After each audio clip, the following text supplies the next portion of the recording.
अद्य सोमवासरः अथवा इन्दुवासरः न शनिवासरः अथवा मन्दवासरः माघकृष्ण षष्ठी दिनांक 2 मार्च 2024 चरक सूत्रस्थान अध्याय 11 त्रिविधम भेषजम शंखं चक्रं जलौकान् दधतमृतघटं चारुदोर्भिश्चतुर्भिः सूक्ष्मस्वच्छातिरुद्यांशकपिरिविलसन् मौलिमम्भोजनेत्रं कालाम्भोदोज्ज्वलाङ्गं कटितटविलसच्चारुपीताम्बराढ्यम् वन्दे धन्वन्तरिं तं निखिलगदवनप्रौढदावाग्निलीलं कृपौढदावाग्निलीलं ब्रह्मणो हि समारब्धा मात्रेयाद्येषु पूजिताम् अस्मदाचार्यपर्यन्तां वन्दे गुरुपरम्पराम् आयुर्वेदरतं वन्दे माधवाख्यं महागुरुम् आयुर्वेदामृतं सर्वं शिष्येभ्यो यः प्रदत्तवान् द्रष्टाज्ञानी दुष्टकर्मा कृतकर्मा तथैव च अध्यापको विषक्श्रेष्ठो महान् संशोधकस्तथा गुणैरेतैः समुदितैः यत्कार्यं प्रतनोति सः समृद्ध्यर्थं हि कार्यस्य वयं नु प्रयतामहे सरस्वत्यै नमो यस्याः प्रसादात् पुण्यकर्मभिः बुद्धिदर्पणसङ्क्रान्तं जगदध्यक्षमीक्षते आत्रेयं प्रथमं वन्दे आयुर्वेदजगद्गुरुम् आयुर्वेदामृतं सर्वं गृहीत्वा हि सुरेश्वरात् अग्निवेशादिकेभ्यो यत् प्रयच्छत् मुनिसत्तमः प्रथमं तन्त्रकर्तारम् अग्निवेशं नमाम्यहम्। एक मिनिट, मी खालचं दार उघडून आलाय ना, खालचं दाराची कडी उघडून आलाय का? हो आवडलं.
ओम शांति शांति शांति।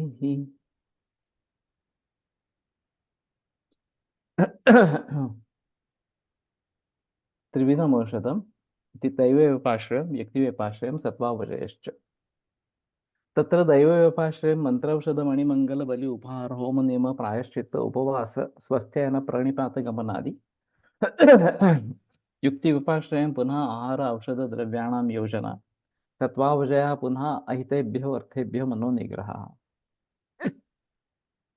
तो 3 प्रकार का औषध ये बताया गया है। एक दैव व्यपाश्रय, युक्ति व्यपाश्रय और सत्वावजय। इसमें चक्रपाणि दत्त बहस करते हैं कि दैव व्यपाश्रय जो है वो पहले ले लिया क्योंकि वो तत्काल फलदायी इस प्रकार का होता है। अथ बहुलकर सर का थीसिस जो था वो अथर्ववेद और आयुर्वेद संस्कृत में था इस प्रकार से। और उनका कहना है जिसके ऊपर उनको पीएचडी मिल गई कि यह अथर्ववेद का उपांग इस प्रकार का है। और हाँ, वेदों के सूक्त अगर हम देखेंगे तो उसमें ये दैव उपाश्रय चिकित्सा ज्यादा प्रचलन में इस प्रकार की थी। और मेरी कामला में इस पंछी या प्राणी में उतार देता हूँ ताकि मैं ठीक हो जाऊं, वो सफर हो जाए वगैरह इस प्रकार की कुछ सूक्त मिलते हैं। तो दैव व्यपाश्रय चिकित्सा शुरू में ज्यादा प्रचलन में इस प्रकार की थी, और उनका कहना है ये कि आयुर्वेद उत्क्रांत होता गया इस प्रकार से, और युक्ति व्यपाश्रय चिकित्सा काफी बढ़ गई। जो अभी के ग्रंथों में जो है वो युक्ति व्यपाश्रय पे ज्यादा बहस है, या दैव व्यपाश्रय पे उतना बहस नहीं है। दैव व्यपाश्रय है, इसके बारे में संदेह नहीं है, लेकिन ज्यादा बहस जो है या ज्यादा जोर जो है वो युक्ति व्यपाश्रय पर जोर है। और आज के साइंस के मुकाबले में युक्ति व्यपाश्रय चिकित्सा ही साइंटिफिक कहलाई जाएगी, और इसलिए आयुर्वेद उत्क्रांत हुआ है, ये उनका एक कहना था। दूसरी जगह ये उत्क्रांति वगैरह ऐसी कुछ होती नहीं है, जो भी है वो मूल ग्रंथों में ही है हमारे, और इसीलिए मूल ग्रंथ अभी भी प्रचलन में है। और सैद्धांतिक स्तर पर कुछ बदलाव नहीं हुए हैं, जो भी बदलाव हुए हैं वो व्यावहारिक स्तर पर इस प्रकार से कुछ बदलाव हुए हैं। मूल सिद्धांत वैसे ही है, पक्के हैं, तो उसमें कुछ बदलाव होने का संभव नहीं है, ऐसा मानने वाला बहुत बड़ा वर्ग है। दूसरी जगह वात के 5 प्रकार चरकाचार्य ने बताए हैं, और रोगों में भी उनके बारे में जानकारी दी है। प्राणो ही नानानगत प्रदुष्टा वगैरह इस प्रकार से रोगों के संप्राप्ति में 5 वायु के भेदों का वर्णन चरक में आता है। सुश्रुत में पित्त के 5 प्रकारों का वर्णन आता है, और वाग्भट में कफ के 5 प्रकारों का वर्णन आता है। तो ये भी एक तरीके से उत्क्रांतवाद है, ऐसा कुछ लोगों का कहना है कि त्रिदोष सिद्धांत हमारा मूल है। लेकिन त्रिदोषों के 5 जो भेद है वो किस आधार पर बने, और शुरू से ही ये भेद थे या बाद में निर्माण हुए, इसके बारे में संदेह इसके जरिए होता है।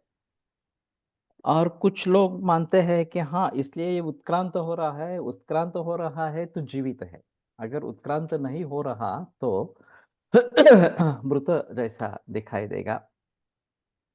और दूसरी जगह आयुर्वेद का शाश्वत तत्व जो है, उसको बाधा इससे आ जाती है कि ये फिर शाश्वत कैसे कहलाएगा, अगर इसमें बदलाव होते रहेंगे तो ये शाश्वत कैसे कहलाएगा, इस प्रकार से। तो देखने का तरीका अलग अलग इस प्रकार का है। मुझे लगता है कि मूल सिद्धांत जो है वो वही है। ये जो दोषों के 5 भेद, खास करके पित्त और कफ के, ये जो बाद में बताए गए हैं, उनका रोगों में साक्षात वर्णन नहीं है। यहाँ पाचक पित्त बिगड़ जाता है, रंजक पित्त बिगड़ जाता है, और इससे ये बीमारी होती है, इस प्रकार का कुछ नहीं। या फिर कफ के बारे में भी केवल कफ का निर्देश आता है, अवलंबक कफ बिगड़ गया है, श्लेषक कफ बिगड़ गया है वगैरह वगैरह, इस प्रकार की बातें नहीं होती।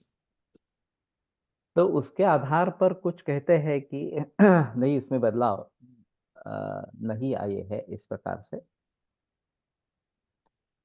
तो ये बहस चलती रहेगी, दोनों पक्ष अपने अपने तरीके से इसका समाधान ढूंढने की कोशिश इस प्रकार से करेंगे। और मूल रूप से सोयम आयुर्वेदा शाश्वतो निर्दिश्यते, इसको कोई ठेस नहीं पहुंचती। अनादित्वात् स्वभाव संसिद्ध लक्षणत्वात् भाव स्वभाव नित्यत्वाच्च, ये जो 3 कारण आयुर्वेद का शाश्वतत्व के लिए चरकाचार्य ने बताए हैं, उनमें कोई बदलाव नहीं आया है। तो उस आधार पर तो आयुर्वेद शाश्वत है ही, इसमें कोई संदेह ही नहीं। अगर शाश्वत है तो युगानुरूप या कालानुरूप संदर्भ या इस प्रकार के नई संहिताओं की रचना क्यों होती है? अगर ये शाश्वत है, पुराने चरक सुश्रुत वाग्भट में जो कहा है वही सिलसिला आगे चल रहा है, तो ये शारंगधर, योग रत्नाकर, भाव प्रकाश या भैषज रत्नावली वगैरह वगैरह, इस प्रकार के ग्रंथ क्यों निर्माण हुए? उनकी आवश्यकता का पे। तो इसमें ऐसा होता है कि सैव कुपितो दोषा समुत्थान विशेषतः स्थानांतराणि च प्राप्य विकारान् कुरुते। वही दोष कारण विशेष से समुत्थान विशेषतः अन्य स्थानों में जाकर विकार निर्माण करते हैं। और फिर ऐसे हालात में एक तो सत्कार्यवाद के अनुसार हमें आगे बढ़ना है, लेकिन सत्कार्यवाद काफी नहीं होता है, क्योंकि रोग और दोष ये अलग अलग एंटिटीज है। यद्यपि रोग ये दोष का ही परिणत स्वरूप है, तथापि दोनों भिन्न है। और इसलिए जब नया विकार निर्माण होता है, नया रोग निर्माण होता है तो उसको उसी विकार के आधार पर, उसकी प्रकृति के आधार पर उसको सोचना पड़ता है। जैसे कैंसर वगैरह के जो अभी बीमारियां हैं, जैसे सौमित्रीय संहिता बालकृष्णन ने अभी छपी है, वो बाजार में उपलब्ध नहीं है, लेकिन हाइपोथायराइडिज्म, हाइपरथायराइडिज्म ऐसा निदान लिख के उसने नीचे चिकित्सा लिख दी है। तो ये बड़ा अजीब माहौल इस प्रकार का है कि एलोपैथी का डायग्नोसिस और सीधे आयुर्वेद की ट्रीटमेंट वहां पे उन्होंने देने की कोशिश की है इस प्रकार से। तो कहने का तात्पर्य अर्थ ये है कि कालानुरूप संहिताओं की आवश्यकता है या नहीं है, तो उसमें कालानुरूप संहिताओं की आवश्यकता है। जैसे कि ये अभी खेती में काफी परिवर्तन आ गए, और अन्न यही देह का निर्माण करने वाला है। आहार संभवम वस्तु रोगाश आहार संभव, देहो ही आहार संभव, यह प्रधान सूत्र है। और अभी मेरी बहस हुई थी एक पेडिट्रिशियन के साथ,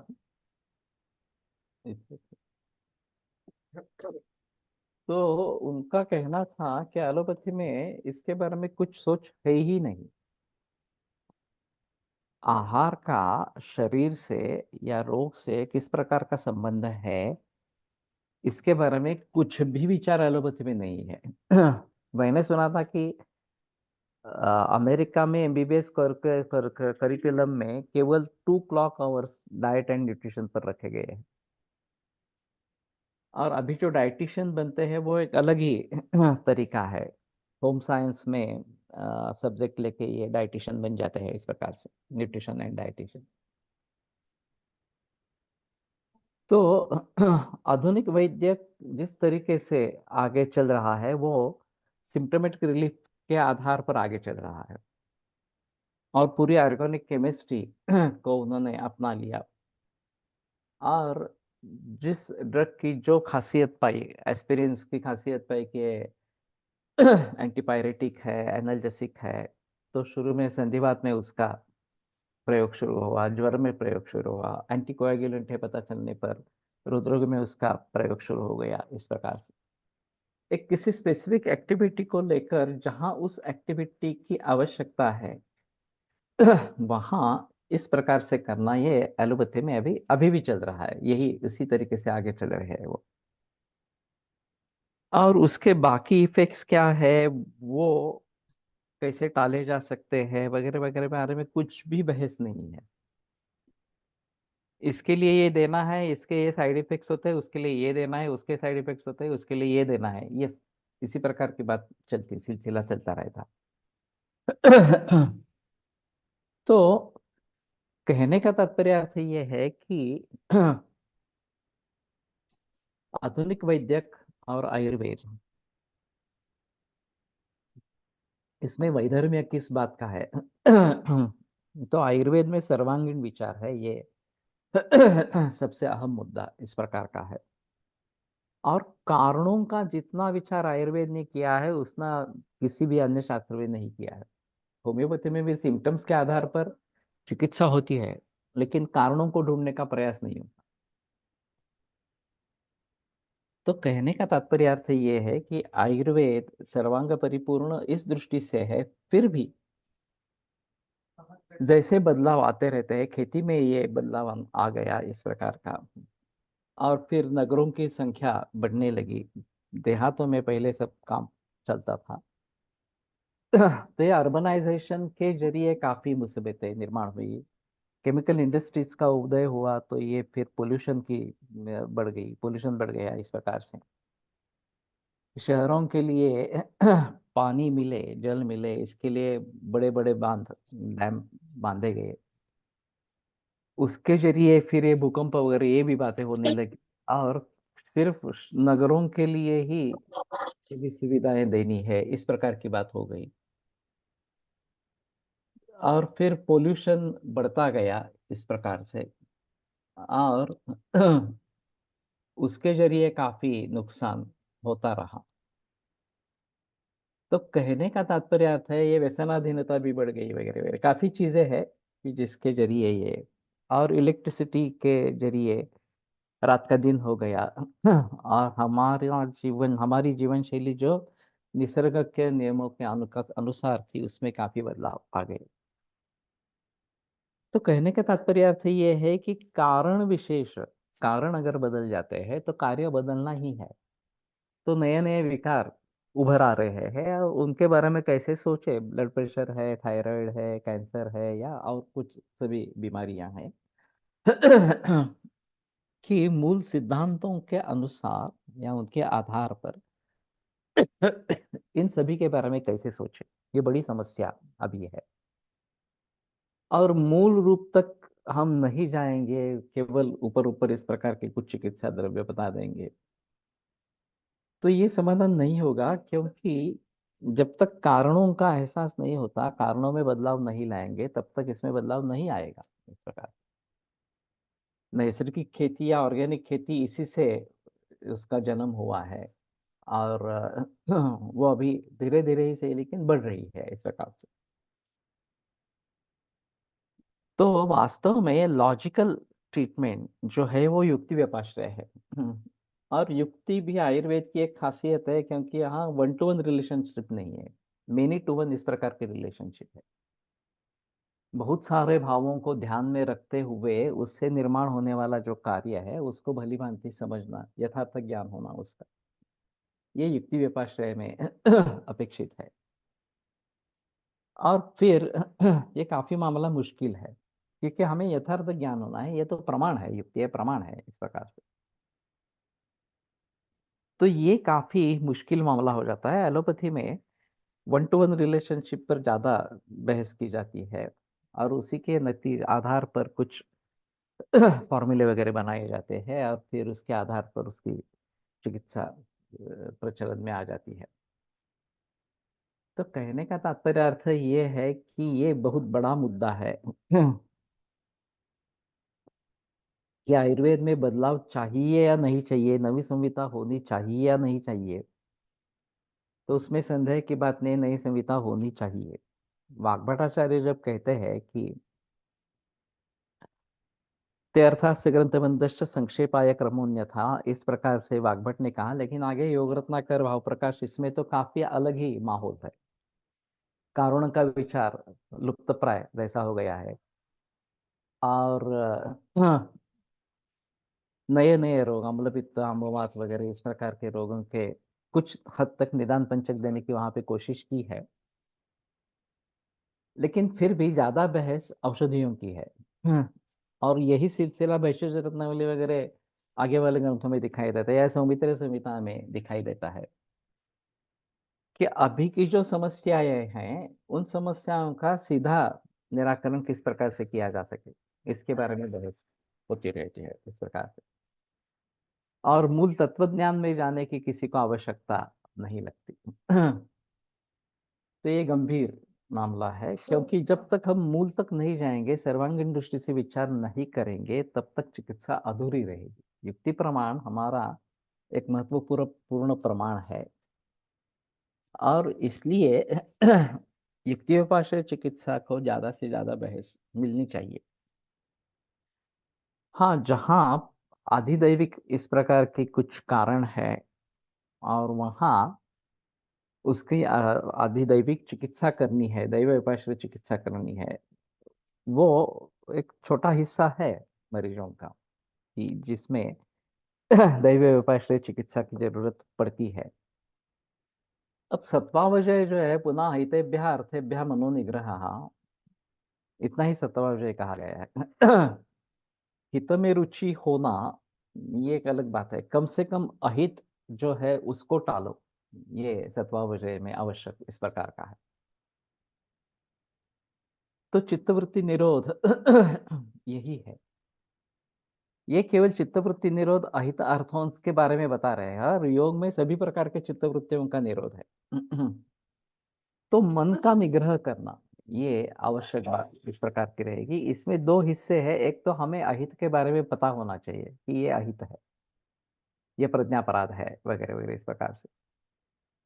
और फिर जो धृति भ्रंश के जरिए ये हम नहीं कर पा रहे हैं कि अहित अर्थों से मन का निग्रह करना, उसको किस तरीके से निग्रह हम कर ले।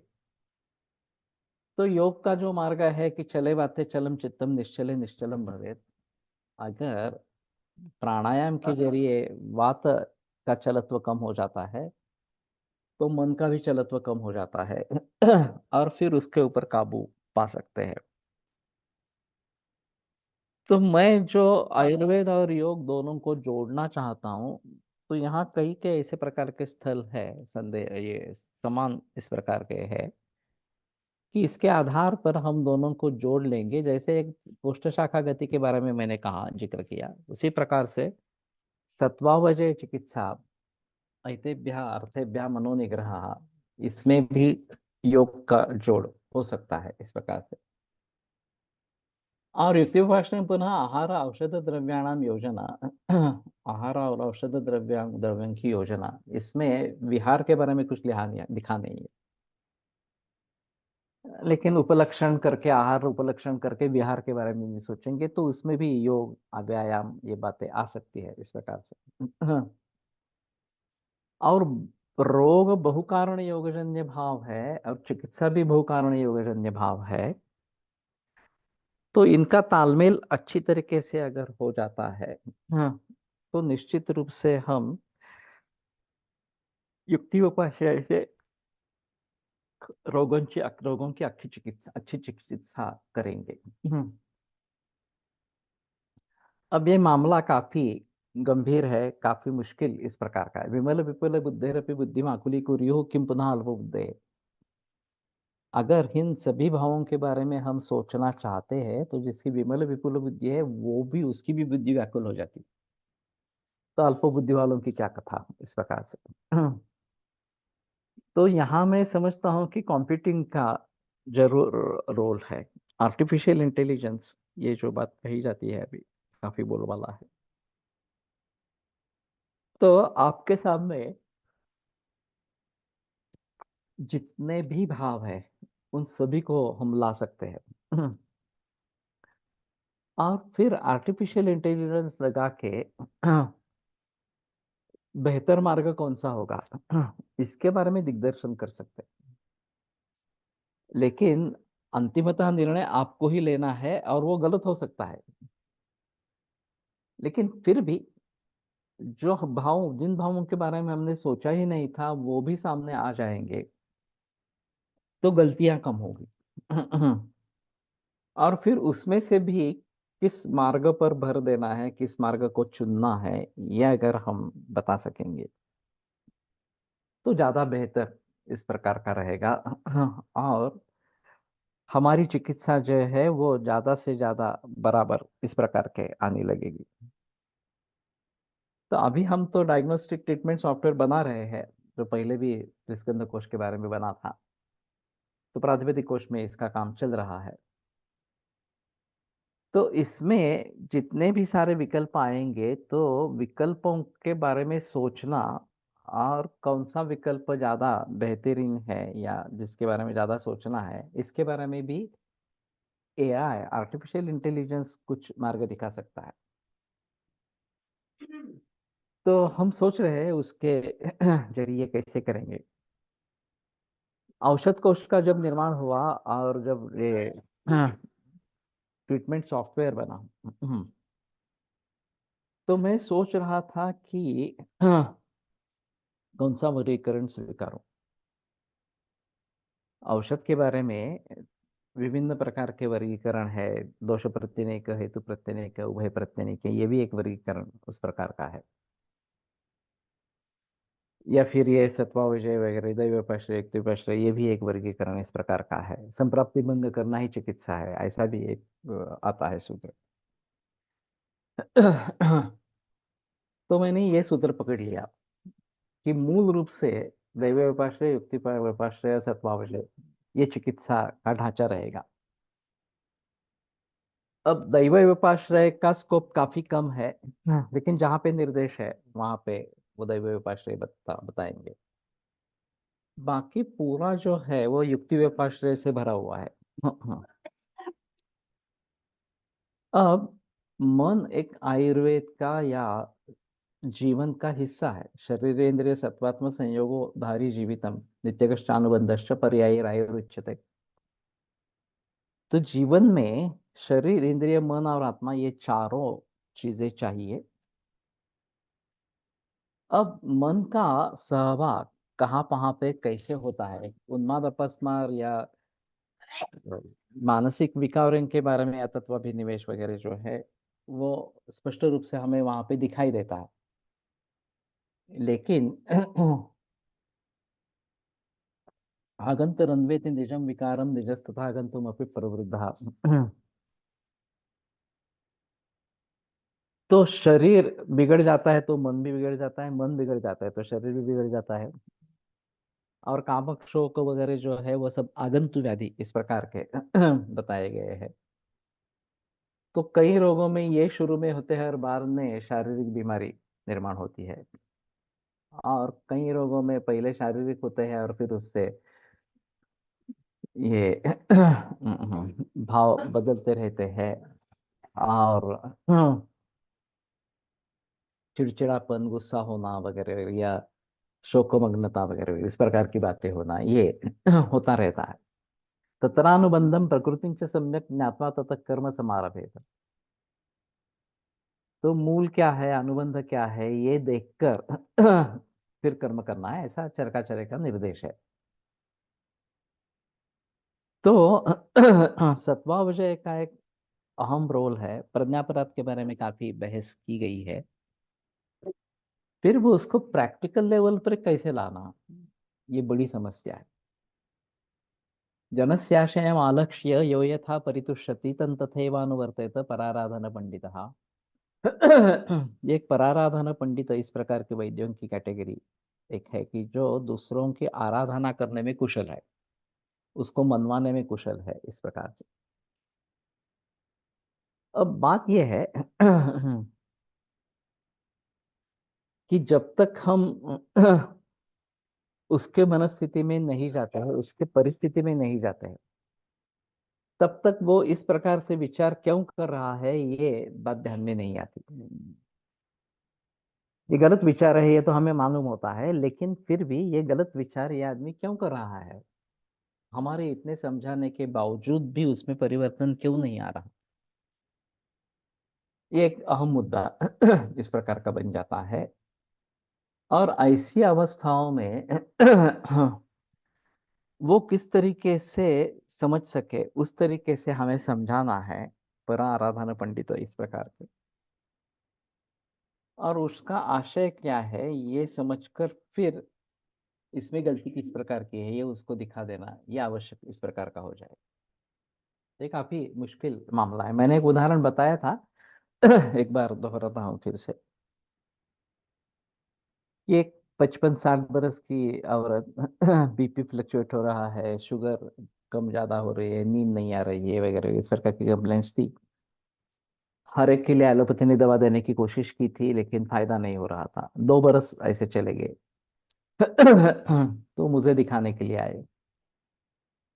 तो मैंने पूछा कि क्या हुआ था, तो उन्होंने कहा कि उसके भांचे की मृत्यु हो गई एक्सीडेंट में। युवा था, शादी हुई थी। और फिर जब प्रेत उठाते समय विधवा को एक कुमकुम तिलक लगाया जाता है, और रूढ़ी ऐसी है कि जब उसको कुमकुम तिलक लगाते हैं तो अपने मस्तक पर नहीं लगाना है, अपने कपाल पे नहीं लगाना है, इस पर्टिकुलर एपिसोड में। अनवधान से उसने आपने भी मस्तक पर टीका लगाया, और फिर उसने मान लिया कि बस मैंने बहुत बड़ी गलती की है और मुझे भी वैधव्य प्राप्त हो जाएगा इस प्रकार से, और फिर ये बीपी फ्लक्चुएट होने लगा वगैरह वगैरह इस प्रकार की बातें हुई। तो मैंने उनसे कहा कि आपके कोई परिचित ब्राह्मण है क्या जो पूजा पाठ करने के लिए आते हैं, गणेश का त्योहार हो या अन्य कोई त्योहार हो? बोले हाँ मालूम है हमारे। हमेशा पराराधन पंडित होना उचित है क्या?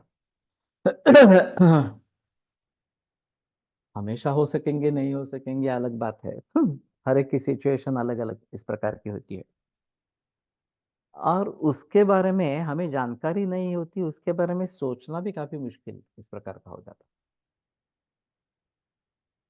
तो मैंने कहा कि उनको विश्वास में ले लो और उनको कहो कि कुछ ये मामूली दोष है, आप ये कुछ करो, 5 मंगलवार करो या कुछ उपवास करो या स्तोत्र का जाप करो, तो ये दोष चला जाएगा। तो आश्चर्य ये था कि उसका पति और उसका बेटा दोनों मेरे साथ झगड़ने लगे। ये तो मूर्खता है, ऐसा कुमकुम तिलक लगाने से कुछ होता है क्या वगैरह वगैरह इस प्रकार से। तो मैंने कहा कि तुम्हारा विश्वास है ना कि ये केवल मानसिक है और इसमें कुछ तथ्य नहीं है? बोले हाँ। तो मैंने कहा ठीक है, तुमने तो ये मान लिया कि ये केवल मानसिक है इस प्रकार से, रूढ़ी है, लेकिन तुम 2 बरस कोशिश कर रहे हो उसको ये समझाने की ये थोतांड है, इसमें कोई अर्थ नहीं है, तुम सब भूल जाओ और रेगुलर जीना आरंभ करो। वो मान नहीं रही है। और जिस रूढ़ी से ये आया है उस रूढ़ी में से कुछ उत्तर मिलेगा तो वो मान जाएगी। और इसलिए मैंने कहा था कि ये आप किसी ब्राह्मण को पूछ कर ये करो, कुछ उपाय करो इस प्रकार से। तो बोले नहीं नहीं तुम दवाइयाँ दे दो। मैंने कहा दवाइयाँ दे दूंगा मैं, लेकिन वो सच में दवा नहीं है, जो मैं बता रहा हूँ उपाय वही दवा है वास्तव में। ये लोगों को दवा यानी कि मेडिसिन कुछ देनी है। ये दवा है इस प्रकार की सलाह देना, ये बात बैठती नहीं है दिमाग में। तो मालूम नहीं, मैंने एक बार दवा दे दी उनको, वापिस आए नहीं, क्या हुआ ये कुछ पता नहीं चला इस प्रकार से। लेकिन कहने का तात्पर्य अर्थ ये है कि ऐसी अगर सिचुएशन है, ये बहुत बरसों से, बचपन से धर्म के संस्कार होते हैं, जाति के संस्कार होते हैं, पढ़ने लिखने के संस्कार होते हैं, काफी बड़ा मामला होता है। कोई व्यक्ति किस प्रकार का बर्ताव क्यों करती है उसको ढूंढने के लिए काफी प्रयास पड़ते हैं। वो हमारे दिमाग में कारण आते ही नहीं है, ये भी कारण हो सकता है इस प्रकार से। लेकिन जब तक पूछेंगे नहीं, समझेंगे नहीं, तब तक ये मामला मुश्किल इस प्रकार का। इसलिए काउंसलिंग कर पाना ये मुश्किल मामला इस प्रकार का हो जाता है। और वैसे क्लिनिक में उतनी फुर्सत भी नहीं रहती है, ये एक अलग बात है कि बहुत भीड़ है, और समझ में आया कि इसके समझने में गड़बड़ है और उसके लिए कुछ करना चाहिए। हाँ, तो भी हम कुछ खास कर पा सकते हैं ऐसा नहीं है। तो अहितेभ्यः अर्थेभ्यः मनोनिग्रह, ये मनोनिग्रह ही कर पाना मुश्किल होता है। अहितार्थों से या हितार्थों से ये दोनों अलग इस प्रकार के रहेंगे। अहितार्थों से तो कम से कम मनोनिग्रह होना ही है इस प्रकार से। और इसके लिए अहित क्या है ये समझना जरूरी है, यही समझ नहीं पाते। उनका कहना रहता है मैं जो भी कर रहा हूँ वो हित ही है इस प्रकार से। तो ये गलतफहमी दूर करना काफी मुश्किल बात इस प्रकार की होती है। हाँ, इसलिए ये सत्वावजय चिकित्सा काफी मुश्किल इस प्रकार की हो जाती है। तो शायद योग को जोड़ने से और थोड़ा ये साइकोलॉजी वगैरह का विचार करने से, पराराधना पंडित बनने की कोशिश करने से ये शायद बात हो सकेगी और फिर बदलाव आएगा। जब हम औषध कोश का काम कर रहे थे तो मैंने ये क्लासिफिकेशन तो ले लिया, लेकिन युक्ति व्यपाश्रय ये प्रमुख चिकित्सा है, और उसका क्लासिफिकेशन आगे कैसे करेंगे, ये एक मन में मुद्दा था। तो ध्यान में ये आया आया कि ग्रंथों में क्या लिखा है, शब्द का अर्थ क्या हो रहा है, ये देखना जरूरी है कि इस प्रकार की बीमारी है, इसमें वमन देना है और तो कलिंग वगैरह इस प्रकार से औषधियों से देना है। तो विधान किसका है? वमन देने का है। वो किन चीजों से देना है, कलिंग वगैरह इस प्रकार के लोगों को लेकर, द्रव्यों को लेकर वमन देना है। तो विधान वमन का है, तो मुझे पहले उसी के बारे में सोचना पड़ेगा कि बताया क्या है, वमन देने के लिए बताया है। दूसरी चीज ऐसा होती है, इस प्रकार से ये तेल या घृत बनता है, और फिर इस तेल का पान, नस्य, अभ्यंग, बस्ती इन सभी से प्रयोग करना है। तो विधान किसका है? तेल बनाने का विधान है। और किस तरीके से उसका प्रयोग करना है, ये एक अलग मुद्दा इस प्रकार का हो जाता है। ये बात मेरी समझ में आई वो अनुचित सवर्ण से चा प्रत्यय है, इस सूत्र के आधार पर। तुल्यस्य प्रयत्नम सवर्णम, ये सवर्ण बताने वाला सूत्र है। और सवर्णों का ग्रहण कहाँ पे करना है, ये ग्रहण का सूत्र कहा जाता है, अनुदित सवर्ण से चा प्रत्यय। और फिर वहां पे प्रत्यय शब्द की जो व्युत्पत्ति बताई गई है, प्रतीयते विधीयते इति प्रत्यय, कि जिसका विधान किया जाता है वो प्रत्यय है। अविधीयमान अण उदित सवर्ण से संज्ञा स्यात्। तो अविधीयमान इस प्रकार का अण और उदित कुचुट तुपु, ये सवर्णों के ग्राहक इस प्रकार के होते हैं। अब सूत्रों में विधीयमान क्या है और अविधीयमान क्या है, ये समझना जरूरी होता है। इको यणची सूत्र ले लेंगे, एक स्थाने यण स्यात् अच संहितायाम विषय। तो विधान किसका है? यण का विधान है, यण करना है। इक और अची, ये जो है ये अविधीयमान है, उनका विधान नहीं है। करने का विधान है, अण करना है। आद गुण करने का विधान क्या है? गुण है इस प्रकार।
बीच में नेट कनेक्शन ही चला गया।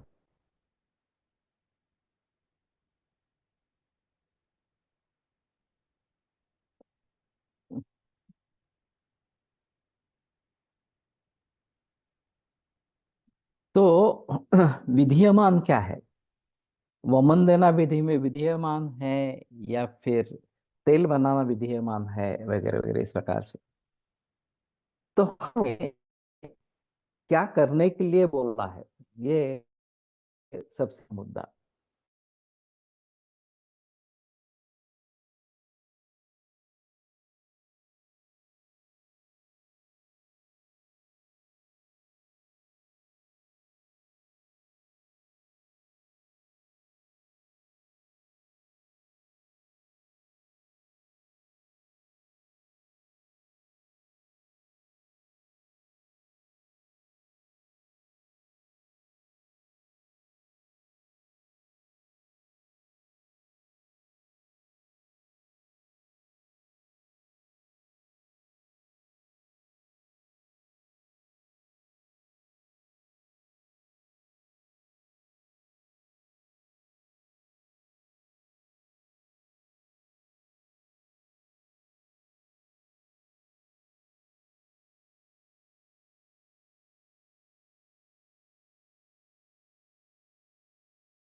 काय काय म्हणली?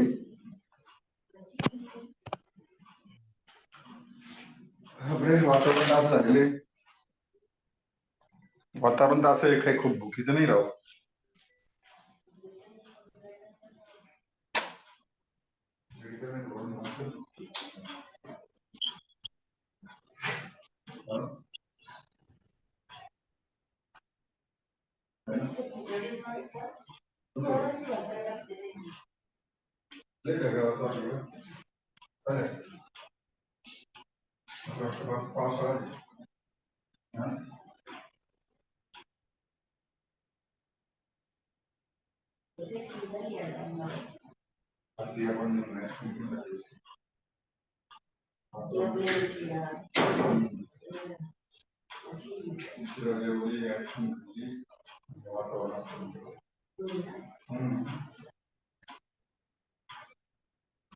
मीना दोन नानीचा मोबाईल.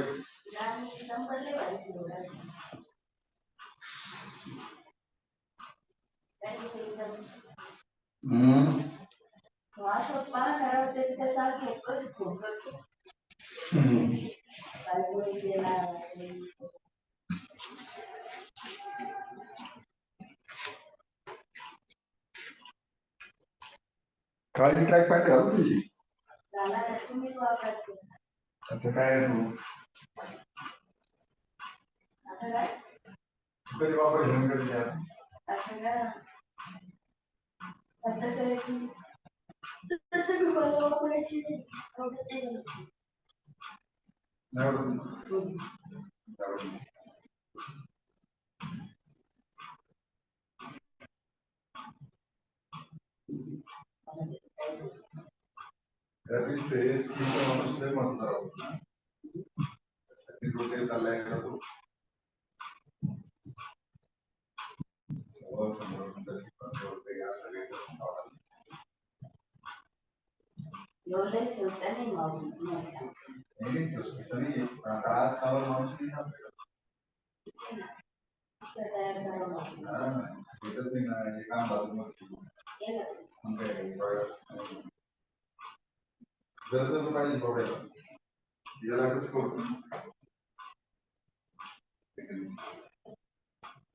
तालुका बंद झाला ना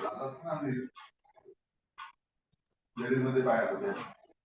तुम्ही शाळेचे पडले गेला 4 झोपले ना किती कट्टुकट आला लगेच.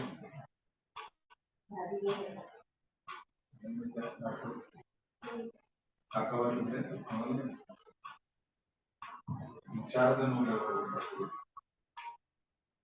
5 असते तरी काय आवडत असते.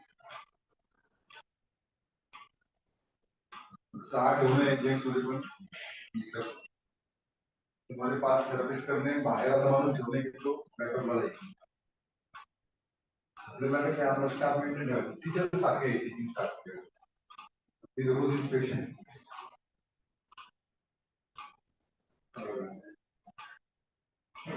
आपल्याला माणूस जायला पाहिजे. त्याला कसं ठेवायचं आपल्याला कळलं पाहिजे.